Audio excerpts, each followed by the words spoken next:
ಎಲ್ಲಿ ಗಂಟ ನಾವು ಹೊರಗಿನವರಿಗೆ ಆವೋ ಬಯ್ಯ ಅಂತ ಜಾಗ ಕೊಡ್ತೀವೋ ಅಲ್ಲಿ ಗಂಟ ನಮ್ ಪರಿಸ್ಥಿತಿ ಇದೇನೆ. ಅಕ್ರಮವಾಗಿ ಬಾಂಗ್ಲಾದವರು ಬಂದ್ರೇನು, ನಮ್ಮ ಹೆಂಡತಿ ಮಕ್ಕಳು ಚೆನ್ನಾಗಿರಬೇಕಪ್ಪ ಅಲ್ವಾ.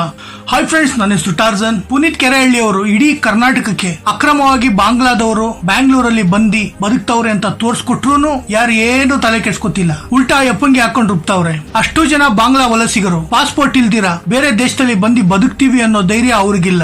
ನಾವೇ ಆಗ್ಲಿ ಪಾಸ್ಪೋರ್ಟ್ ಇಲ್ದಿರ ಬೇರೆ ದೇಶದಲ್ಲಿ ಯಾರ್ ಸಪೋರ್ಟ್ ಇಲ್ದಿರ ಜಾಬ್ ಮಾಡಕ್ ಆಗುತ್ತಾ? ಆಗಲ್ಲ. ಹಾಗೆ ಅವರನ್ನು ಇಲ್ಲಿರೋ ಗಣ್ಯ ವ್ಯಕ್ತಿಗಳು ತಮ್ಮ ಬೇಳೆಗಳನ್ನ ಬೇಯಿಸ್ಕೊಳ್ಳೋದಿಕ್ಕೆ ಬಾಂಗ್ಲಾದವ್ರನ್ನ ಅಕ್ರಮವಾಗಿ ಕರ್ಸ್ಕೊಂಡಿದ್ದಾರೆ. ರಾಜಕೀಯದವರಿಂದ ಆಗಿರ್ಬೋದು, ಅಥವಾ ಮತ್ತಿನ್ಯಾರೋ ಕಾಂಟ್ರಾಕ್ಟರ್ ಗಳಿಂದ ಆಗಿರ್ಬೋದು, ಅಥವಾ ಇನ್ಯಾವುದೋ ಕಂಪನಿಗಳ ಕಡೆಯಿಂದ ಆಗಿರ್ಬೋದು. ಒಟ್ನಲ್ಲಿ ಬ್ಯಾಂಗ್ಳೂರಲ್ಲಿ ಬಾಂಗ್ಲಾ ವಲಸಿಗರ ಸಂಖ್ಯೆ ಹೆಚ್ಚಾಗೋಗಿದೆ. ನಾನು ಅವಾಗ್ಲೇ ಹೇಳ್ದೆ, ನಮ್ಮ ಹೆಂಡತಿ ಮಕ್ಕಳು ಚೆನ್ನಾಗಿದ್ರೆ ಸಾಕು, ಯಾರ್ ಹೆಂಗಾನ ಹಾಳಾಗೋಗ್ಲಿ, ಯಾರು ಬಂದ್ ಸಾಯ್ಲಿ. ಆದ್ರೆ ಒಂದ್ ಮಾತು, ನಮ್ಮ ಹೆಂಡತಿ ಮಕ್ಕಳು ಚೆನ್ನಾಗಿರ್ಬೇಕು ಅಂತ ಅಂದ್ರೂ ದುಡ್ಡು ಬೇಕಲ್ವೇ? ನಾವು ಸಾಮಾನ್ಯ ಜನರು ಕೂಲಿ ಕೆಲಸ ಮಾಡ್ಕೊಂಡು ಬದುಕ್ತಾ ಇರೋರು. ನಿಜ ಹೇಳಿ, ನಿಮ್ಮ ಕೆಲಸಗಳು ಚೆನ್ನಾಗಿ ಸಿಗ್ತಾ ಇದೆಯಾ? ನಿಮ್ಮ ಕೆಲಸಕ್ಕೆ ಯೋಗ್ಯವಾದ ಕೂಲಿ ನಿಮಗ್ ಸಿಗ್ತಾ ಇದೆಯಾ? ಇಲ್ಲ. ಯಾಕಂದ್ರೆ ನಿಮಗಾದ್ರೆ ದಿನ ಕೂಲಿ 1000 ರೂಪಾಯಿ ಕೊಡಬೇಕು. ಈ ಹೊರಗಿಂದ ಬಂದಿರೋ ವಲಸಿಗರಿಗೆ ದಿನಕ್ಕೆ 400 500 ರೂಪಾಯಿ ಕೊಟ್ರೆ ಸಾಕು, ನಿಮ್ಗಿಂತ ಜಾಸ್ತಿ ಕೆಲಸ ಮಾಡ್ತಾವ್ರೆ. ಇದು ಬೆಂಗಳೂರಿನ ನಿಜವಾದ ಸದ್ಯದ ಪರಿಸ್ಥಿತಿ. ಎಲ್ಲಿ ಗಂಟ ನಾವು ಹೊರಗಿನವರಿಗೆ ಆವೋ ಬಯ್ಯ ಅಂತ ಜಾಗ ಕೊಡ್ತೀವೋ ಅಲ್ಲಿ ಗಂಟ ನಮ್ ಪರಿಸ್ಥಿತಿ ಇದೇನೆ. ಇವತ್ತು ಪ್ರತಿಯೊಂದು ಕೆಲಸದಲ್ಲಿ ಹೊರಗಿನವರಿದ್ದಾರೆ.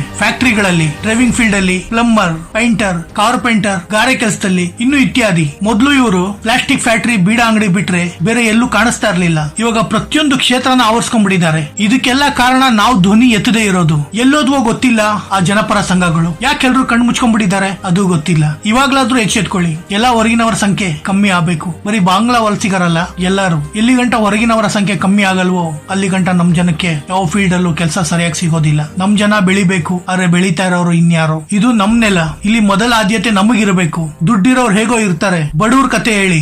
ಅದಕ್ಕೆ ಈ ಹೊರಗಿನಿಂದ ಬಂದಿರೋ ವಲಸಿಗರ ಬಗ್ಗೆ ಸ್ವಲ್ಪ ಗಮನ ಕೊಡಿ. ಇಲ್ಲ ಅಂದ್ರೆ ಮುಂದೊಂದ್ ದಿನ ಕಷ್ಟಗಳು ಅನುಭವಿಸಬೇಕಾಗುತ್ತೆ. ಕೆಲಸ ಸಿಗ್ದಿರಾ ಯೋಚನೆ ಮಾಡಿ. ಇವಾಗಿಂದಾನೇ ಧ್ವನಿ ಎತ್ತಿ, ಸುಮ್ನಿರ್ಬೇಡಿ. ಇಲ್ಲ ಧ್ವನಿ ಎತ್ತೋರ್ಗೆ ಸಪೋರ್ಟ್ ಮಾಡಿ. ಇವಾಗಿನಿಂದಾನೇ ಬೇರುಗಳನ್ನ ಕತ್ತರಿಸಿದ್ರೆ ಮುಂದೆ ಒಂದಿನ ಮರವಾಗಿ ಬೆಳೆಯೋದಿಲ್ಲ. ದಯವಿಟ್ಟು ಇದರ ಬಗ್ಗೆ ಯೋಚನೆ ಮಾಡಿ. ಧನ್ಯವಾದಗಳು.